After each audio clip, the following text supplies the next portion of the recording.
Sepanjang Ramadan ini, menurut kemampuan yang ada pada diri kita, kita telah berusaha mengisi waktu dengan berbagai kegiatan ibadah. Sejak puasa itu sendiri, iktikaf di masjid, tadarus Al-Quran, melaksanakan sholat tarawih, menyantuni yatim, berbuka puasa bersama, dan seterusnya. Sungguh pun demikian, kita harus tetap melakukan muhasabah. Karena pada dasarnya ibadah merupakan satu keseluruhan yang bisa saja dirusak oleh hal-hal lain di luar ibadah itu sendiri.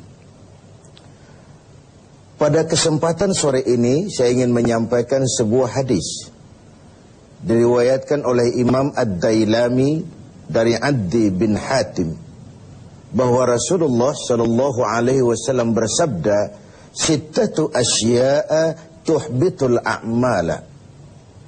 Ada 6 perkara yang dapat merusak suatu amal.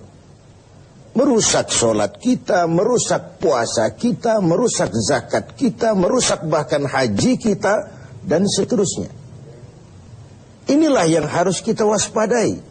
Kita merasa kita sudah melakukan amal begitu banyak, tahu-tahu dirusak oleh hal-hal lain yang ada pada diri kita. Apa 6 perkara yang merusak amal itu?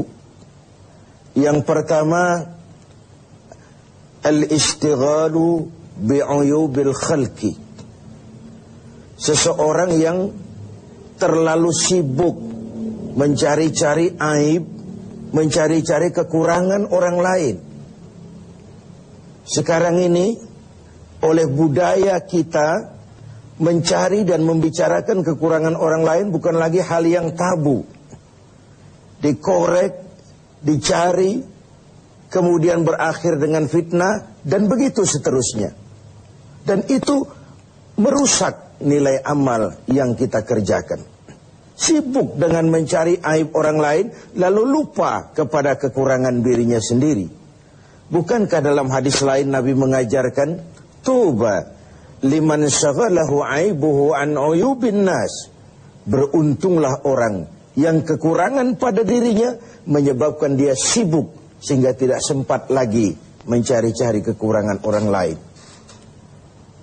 Tapi sebaliknya celaka benar orang kalau waktunya habis dengan kesibukan mencari aib dan kekurangan orang lain, lalu merupakan aib dan kekurangan yang ada pada dirinya sendiri. Pemirsa TV7 yang berbahagia, sibuk dengan aib dan kekurangan orang lain dan asyik tenggelam di dalamnya, membicarakan si fulan, membicarakan si fulan, membicarakan si ini, menyebabkan kita terlena dan tidak sadar akan aib dan kekurangan yang ada di dalam diri kita. Dalam dunia jurnalistik ada ungkapan, bad news is good news. Berita jelek itulah berita bagus. Berita yang bagus biasa-biasa saja.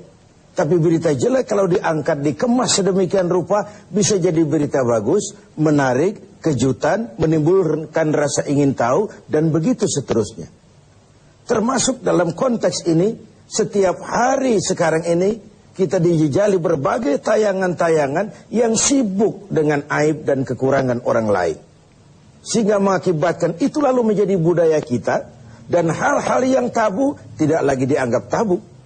Hal-hal yang sebenarnya memalukan sudah dianggap tidak memalukan. Sementara sedikit sekali contoh dan pelajaran yang bisa diambil dari hal-hal seperti itu. Karena itu, dengan melaksanakan ibadah Ramadan, kita juga harus mawas diri. Jangan sampai terjebak di dalam kegiatan istighal bi'uyubil khalqi. Sibuk mencari aib dan kekurangan orang lain, sampai melupakan kekurangan dirinya sendiri. Yang kedua, yang bisa merusak amal itu adalah wa qaswatul qalbi. Orang yang keras hati. Hatinya itu kasar, keras. Beruntung kita kalau oleh Allah diberikan hati yang lembut, yang peka, cepat menerima kebenaran. Sebuah contoh, Sayyidina Umar bin Khattab, orang yang diberikan hati yang keras, tapi mudah menerima kebenaran, cepat menerima kebenaran. Jadi yang dimaksud qaswatul qalbi ini, sudah hatinya keras, kasar, dan tertutup untuk menerima kebenaran. Hatinya itu degil, hatinya itu tertutup, cupik seperti katak di bawah tempurung, tidak mau menerima kebenaran. Nah, tatkala kita tidak mau menerima kebenaran, lalu kita merasa kitalah yang paling benar. Banyak sekali dalam perjalanan hidup ini orang-orang yang kemudian terjebak menjadi pemilik kebenaran, mengklaim yang lain salah semua, cuma dia saja yang benar.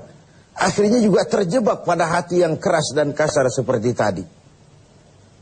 Hati adalah raja dari kerajaan tubuh manusia, sementara anggota badan kita yang lain cuma prajurit saja. Kaki hanya berjalan, tangan hanya mengambil, mata hanya melihat, telinga hanya mendengar. Kalau hati cenderung dan memerintah ke arah situ, maka benar ketika Nabi bersabda, kalau baik hati, baiklah seluruh badan. Kalau rusak hati, rusak jugalah seluruh anggota badan yang lain. Qaswatul qalbi. Yang ketiga yang merusak amal itu adalah wahubbud dunia. Orang yang terlalu cinta kepada dunia. Saya menggunakan kata terlalu karena cinta kepada dunia bukan hal yang salah. Sepanjang dunia itu kita jadikan sebagai alat untuk mencapai tujuan jangka panjang, yakni akhirat dan ridho Allah. Tapi terlalu sehingga dia berurat dan berakar di hati, dan kita sulit melepaskannya, ini akan bisa merusak amal. Sebab apa? Kalau kegiatan hidup kita sudah dipacu oleh hubbud dunia, cinta dunia yang berlebihan. Cinta dunia itu include cinta pangkat, cinta jabatan, cinta harta, cinta pujian, dan sebagainya. Kalau itu sudah overload, sudah berlebihan dalam hidup kita, kita cenderung melakukan hal-hal yang menghalalkan segala cara. Dan ini akhirnya akan merusak nilai amal yang sudah kita kerjakan. Bukankah ini memang penyakit kita? Hubbud dunia, terlalu cinta kepada dunia, lalu menjilat ke atas, injak ke bawah, sikut kiri, kanan. Masa bodoh teman jadi lawan, lawan jadi teman, asal bisa menggapai target dunia. Akhirat urusan nanti, yang penting yang sekarang. Padahal yang nanti itu ditentukan oleh yang sekarang ini. Kalau beginilah cara kita mencapai tujuan, kita sudah merusak yang nanti itu juga. Karena itu, cinta kepada dunia secara berlebihan dapat merusak nilai amal kita. Inilah Ramadan, di mana kita menghadapi renungan-renungan bahwa dunia sesuatu yang bersifat sementara. Pernah saya sampaikan pada mimbar kita ini dunia. Ambil apa yang memang perlu, nikmati apa yang memang boleh. Kalau bisa jangan gagal kita di dunia ini. Tapi kalaupun kita gagal di dunia, kita kan masih punya akhirat. Inilah yang menyebabkan cara kita mencapai dunia tidak menghalalkan segala cara, karena kita yakin akan pertanggungan jawab akhirat nanti. Itu yang ketiga.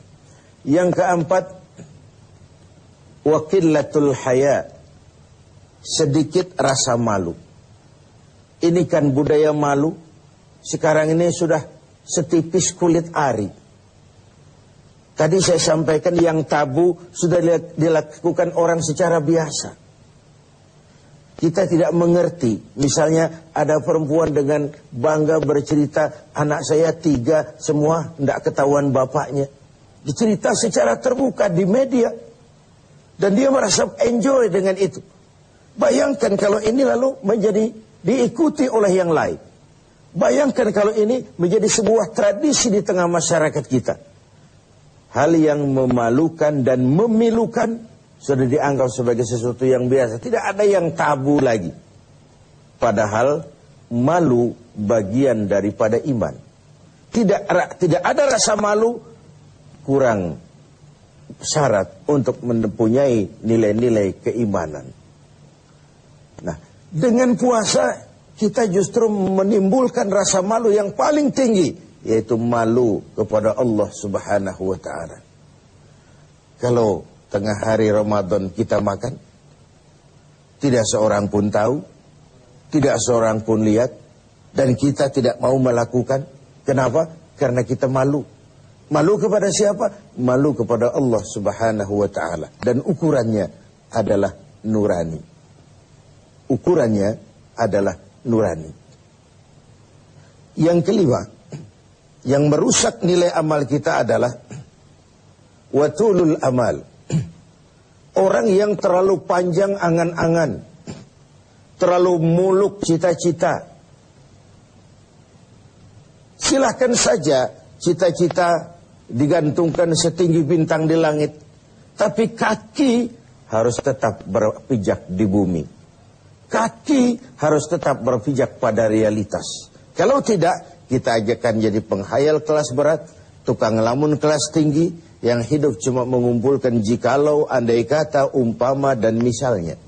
Orang sudah kemana-mana, kita masih terjebak di situ.